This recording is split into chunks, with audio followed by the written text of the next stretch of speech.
President Trump said on Friday the Iranians were plotting to target 4 U.S. embassies, including the one in Baghdad. Other administration officials say the intelligence was not that specific. Was there specific intelligence that the Iranians were plotting to attack 4 U.S. embassies? Well, let me say one thing up front first to your viewers, to the American people. The United States is safer today than we were just a few short weeks ago. Why? Because we eliminated the world's foremost terrorist, Qasem Soleimani, who had the blood of hundreds of American service members on his hands. Okay, what about the intelligence? Was there specific intelligence the Iranians were plotting to target 4 U.S. embassies? There was intelligence that there was an intent to target the U.S. embassy in Baghdad. What the president said with regard to the 4 embassies is what I believe as well. He said he believed that they could have been targeting the embassies in the region.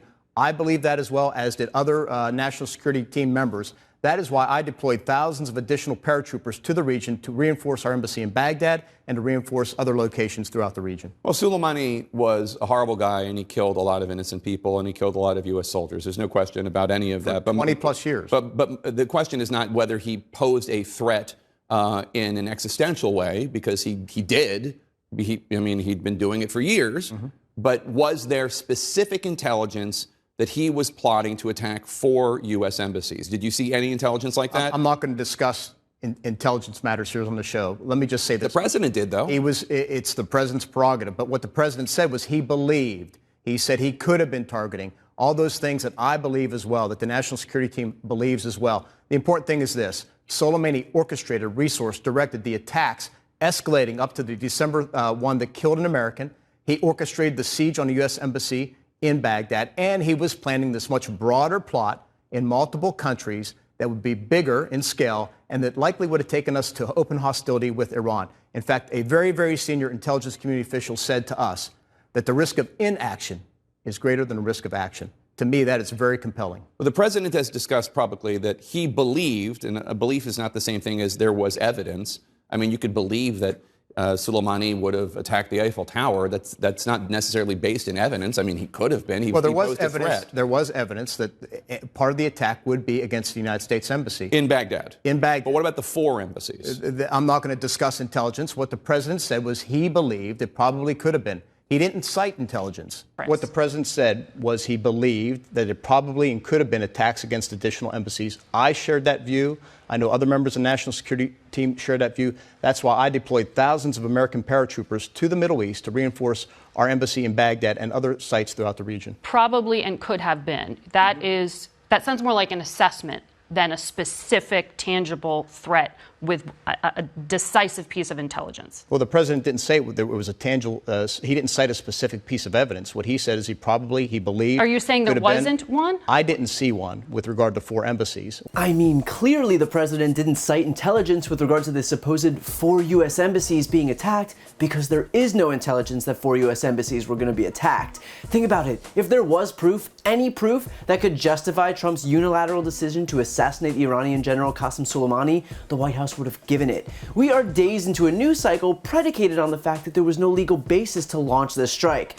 So of course the White House would defend itself if it could, and yet instead they've given zero justification to back up the claim that there was an imminent threat. Intelligence officials who've spoken to reporters have come out and said that there were only general threats and that the likelihood of a specific imminent threat was, quote, razor thin. Republican senators who were briefed by administration officials fumed that they were not only unable, but uninterested in giving any justification to back up the claim that there was an imminent threat. I still haven't had the questions answered that I came into that briefing expecting to ask. They left after 75 minutes. Now, I understand these are busy people. They've got a lot of demands on their time. They're appearing before a coordinate branch of government responsible for their funding, for their confirmation, for any approval of any military action they might undertake. And they had to leave after 75 minutes while they're in the process of telling us that we need to be good little boys and girls and run along and not debate this in public. I find that absolutely insane. I think it's unacceptable. And so I don't know what they had in mind. I went in there hoping to get more specifics as far as the factual, legal, moral justification for what they did. I'm still undecided on that issue, in part because we never got to the details. Every time we got close, they'd say, well, we can't discuss that here because it's really sensitive. We're in a skiff. We're in a secure underground bunker where all electronic devices have to be checked at the door, and they still refuse to tell us. I find that really upsetting. And even Robert O'Brien, Trump's national security advisor, couldn't offer anything besides telling Americans that they're just going to have to trust the administration on this one. Well, I think something we've been clear on, and I've seen the intelligence on this, Chris, and it was very strong. And look, in some ways, I would love to release the intelligence and show the American people, and I can tell you that they can trust the administration on this. And now we have Mike Esper, the United States Secretary of Defense, on national television suggesting that the President of the United States has nothing more than a belief that there would be strikes against not one, not two, not three, but 4 embassies, based on nothing more than obviously some divine intervention that no one but he is privy to. We're supposed to blindly defer to the judgment of the guy who tried to alter the course of a hurricane with a Sharpie because he wrongly decided it would hit Alabama and his ego couldn't take admitting fault. Yeah, no, that sounds like a really great idea. Esper even goes on to admit that he didn't see any intelligence, but that doesn't mean that the president didn't have other information. In other words, we're supposed to believe that the Secretary of Defense wasn't involved in the Soleimani strike package.